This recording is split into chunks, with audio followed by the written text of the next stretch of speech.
Hello again, all my friends. This is our 5th data management video, and we are going to be looking at types of graphs. As always, happy to be here, Mr. Benjamin, and my lovely teaching partner, Mrs. Terry.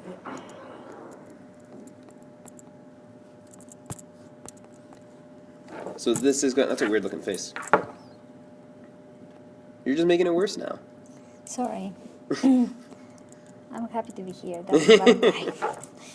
So this is probably going to wrap up our data management unit. Yes. This is the end of the end. We've taken all of our data. We've talked about how we can get it, what we can do with it once we have it. Now we're going to give ourselves a visual representation.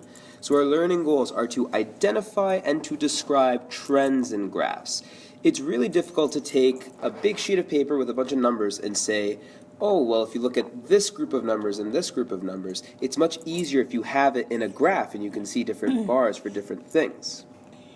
But before we can look at graphs, we have to be able to draw and label different types of graphs to display that data. We use different types of graphs to display different types of data. Sometimes we need graphs that'll show us the total amount.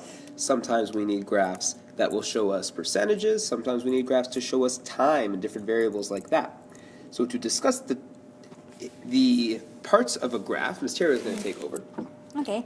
So graphing. We use graphs to display information on the eye-appealing manner. So what does it mean? It means that you have to make this graph, Look pretty. make this graph easy to read. That's what it means. So you're going to use maybe color the graph, use a ruler, right? Use a ruler to draw straight lines, and you can also have your information, of course, to display the graph in an appealing manner. That is for that. We typically will look for 10 different features on a graph. First is the title, and then you go for the horizontal axis. The whole thing, it has to be labeled with units. Also, we are going to need a vertical axis, your labels and the title, and you have to pay attention to the gradations. This is important, equal gradation, sorry. The gradations. It's so important that we've crossed it out. It's important. Okay, sorry about that. Okay, and you have the origin point, which is the 0. So I am just going to explain this in this graph. So the title here. You have to learn how to name the graph. Let's say that I have on my x-axis, I have time in here. This usually, always actually, this is the independent variable. I'm just going to change color. That is your independent variable. We talked about dependent and independent when we were... Yep, in the scientific method. Scientific method. And then usually on your axis, this one will be your dependent variable.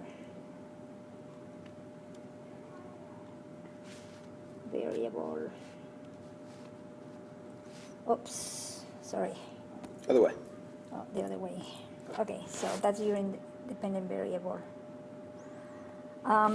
Now, what is the difference between the independent and the dependent? The independent variable is something that you can change, and the dependent variable changes according to the change, how much the independent variable change. The dependent depends on the independent. On the independent, that's exactly. Okay, so in here, this on your axis, we're having time, and here we can have temperature. Okay, so when you have temperature will be your dependent variable, and time will be your independent variable. Now here, because it's temperature, you must write the units. That will be degrees Celsius, degrees Kelvin, whatever it is. Fahrenheit for our American Fahrenheit, friends. yeah. And in here it goes minutes, hours, or that will be your days, label. months. Yeah, that will be the label of the time.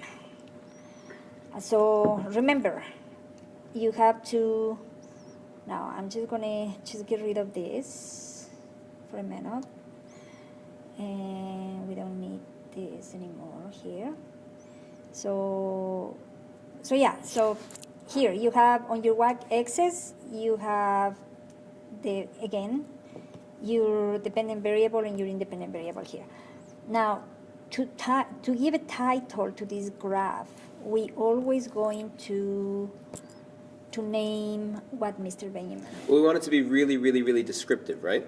So this graph deals with temperature versus time. Yeah, so.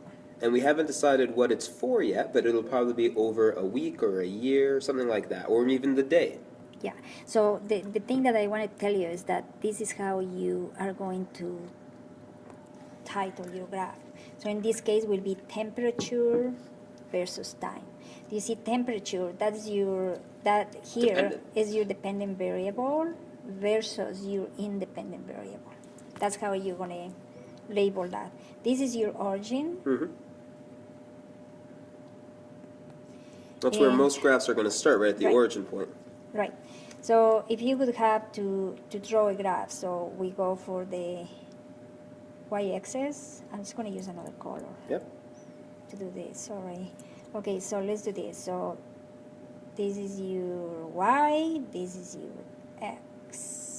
axis. So Stereo, do you have a good way of remembering x and y? You have to remember the horizontal is your axis and the vertical is your y-axis. You always have to remember that. So in here you label this and you label the y's and you label the x's. And I think that's what I'm looking for, the graphs. Remember the origin in here. So when you start graphing, please don't start graphing in here. You have to leave a little space in here just to do to graph whatever this is for, you can have Whatever the bars, graph is.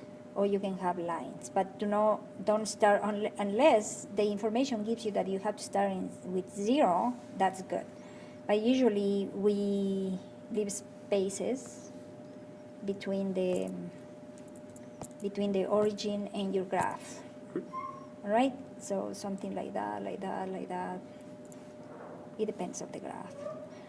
Another important thing, and the last thing that I want to tell you, is the gradations. Okay? So when you are doing graphs, you're always going to have these gradations equally all the way, okay?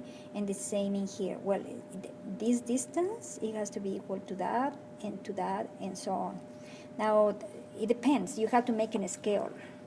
The scale give you the gradations, all right? So you can say the scale will go like 1 centimeters equal 3 squares in your graph, for example, right, of a scale. And the same for the x and y, the x's and y's, you have to do equal gradations to the top. Keep everything even. So keep everything even, yes. So that's not that even, but that's to give you an example, okay? And one thing I was trying to mention before is x and y. Sometimes it's hard to remember which one's which. I always remember x as Professor Xavier from the X-Men. I think I spelled that wrong, that's okay. And Professor X, he's always on the ground. It might sound mean, but that's a good way of remembering it. Really? That's how I remember it. Well, I didn't know that. Because, he can't really go anyplace, but that's okay. Okay, we're good. So in this unit, we're going to be studying different types of graphs. There's a whole bunch of different types that we can use for different purposes. Line graphs, bar graphs, double bar graphs, pie graphs. We probably won't look at pie graphs too much. Scatter plots and histograms. Histograms and bar graphs are very similar, but we're not going to worry about histograms too much. What we want to focus on are line graphs and bar graphs. I think the last one was pictographs as well. Yes, we're missing pictographs. And we will look at another picture afterwards. So first is our line graph. Now this line graph hasn't really been labeled yet. There was no information. We just wanted it as a blank slate so we could show you everything. So the horizontal label, this is our x-axis. This is the independent variable. The vertical label, this is our y-axis, and this is the dependent. So in this case, and in most cases, the y-axis will depend on the x-axis. Right. So whatever this is, this could be time, again, for example, and this could be a person's height. Right. And we could see that over time, the person is starting to grow. Right. The person doesn't grow because, or the time doesn't change because the person grows. The person's height changes because of the growth. Now, do you see in here, do you see the gradations? Do you see what I mean? It's the same distance between this and here you have your origin. Mm-hmm. And the scale is slightly different, so we can show you that the scale on the x-axis goes up by 1. 1, 2, Right. 3. The scale on the y-axis Right. goes 2, 4, 6. So That's your okay, it can gradation is- change. yes. But the distance between the two is the It has exact to same. be the same. Looks cleaner that way. Yes. Anything else? And yeah, no, that's, I think it's good. Now And the the one, title. Yep, The the title you title said would change we based on said what that, it is. Yep. right. Now in this line graph, all of the lines are connected. You can have a broken line graph as well, where the lines can kind of go up and down and around. Depends on the data. So, look, these connections that you do here, this is called a line segment. So you're going to connect the line segments. Sorry, you're going to collect the line segments to represent your data. It can go here or whatever. So these are line segments. All this. They're Looks like we've connected got point to multiple point to lines point. going off Yeah. this graph now. Let's add Yeah, another one. sorry. Since one's round, no, it's okay. Yeah. It's better, right? It's a good teaching moment. Yeah.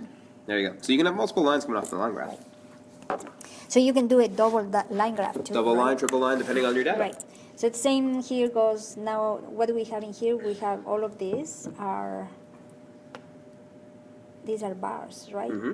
So this is a bar graph. Right, that's a bar graph. So again, here's your X, here's your Y, that's your title right there. This is your origin. These are your gradations. Now, the gradations for the Y axis in here are important when you do bar graphs. In here, the distances, it has to be the same too.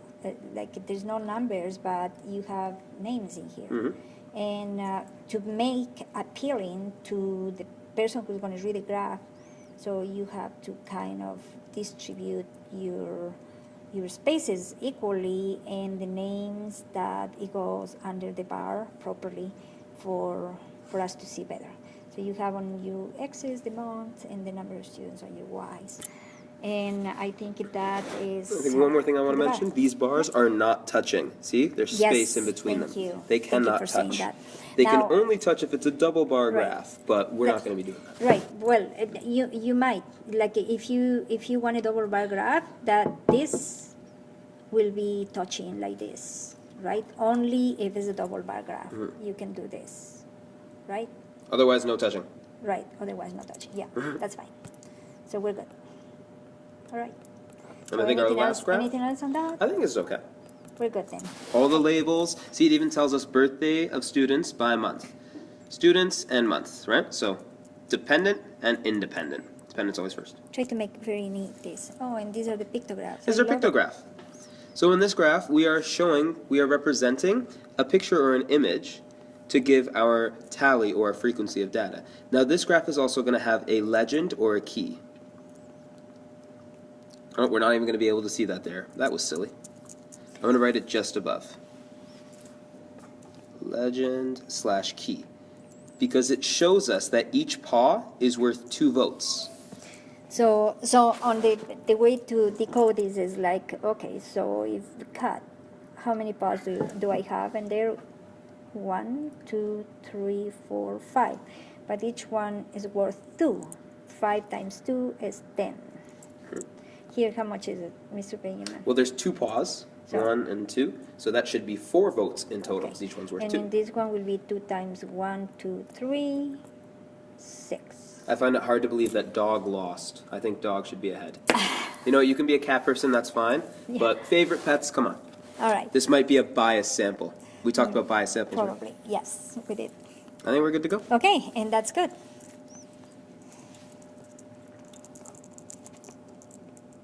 See you next time. Bye.